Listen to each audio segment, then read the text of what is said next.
Alright, this video is for my friend Pete at Maine KT3's channel.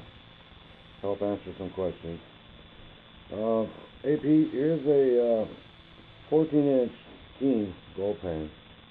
This one you want. This is my personal favorite.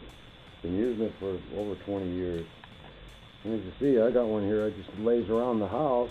It's ready full of gold. But it has 3 riffles in it. Real aggressive. Nice flexible pan. Not too stiff. And you can see this one's well used. It's had ounces and ounces of gold in it. And I personally really like those pans. They're really tough. But let's not forget about the Garrett Super Sluice. This thing is really awesome pan. It's really stiff though. I'm not crazy about how heavy duty it is. But as you can see, the riffles on the backside here are really aggressive. It has a really aggressive set on the inside. I do like it. It is pretty cool looking. And it's large, 14 inch. And look at them riffles in there. They're really aggressive.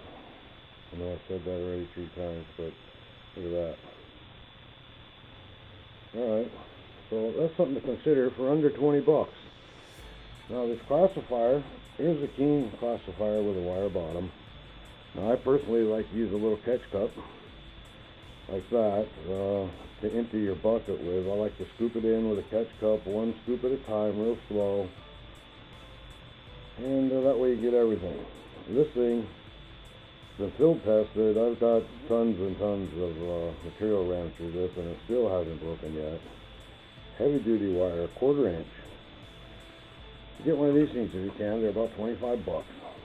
See what fits on your 5-gallon bucket nicely. Has edges on it right there, holds it. Doesn't sink in there so you can't get it out like the plastic ones do. But this is a must. You're going to be removing lots of material, that heavy screen right there. And as you can see, this one here hardly is even bent at all. Okay. Well, that's what I would suggest. Make a good start. And I'll show you some more stuff here in a second. But consider that Garrett right there.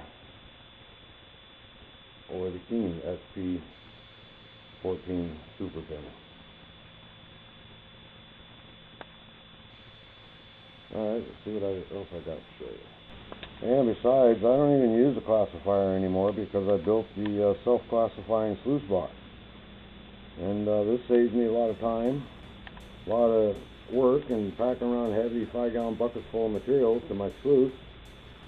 And it has much more production rate because the time with that little scooper emptying those buckets takes about 40 minutes.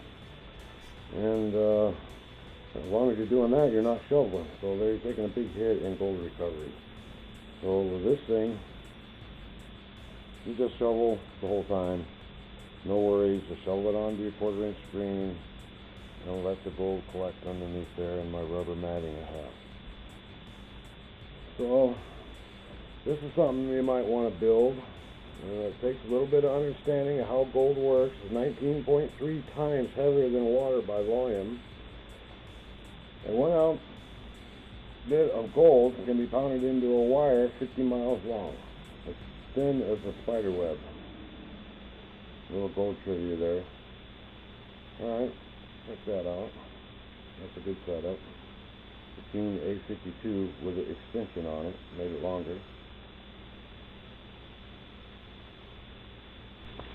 And Peter, here's why you want a pan with a big bottom.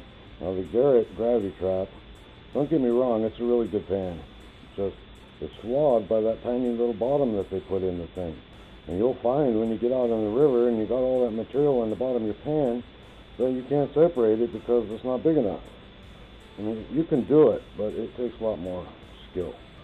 Now, this nice big bottom Keen, look at all that room I have to separate my black sands. I like to get my black sand on one side, the gold on the other side. Then I tip it over here and clean that black sand out.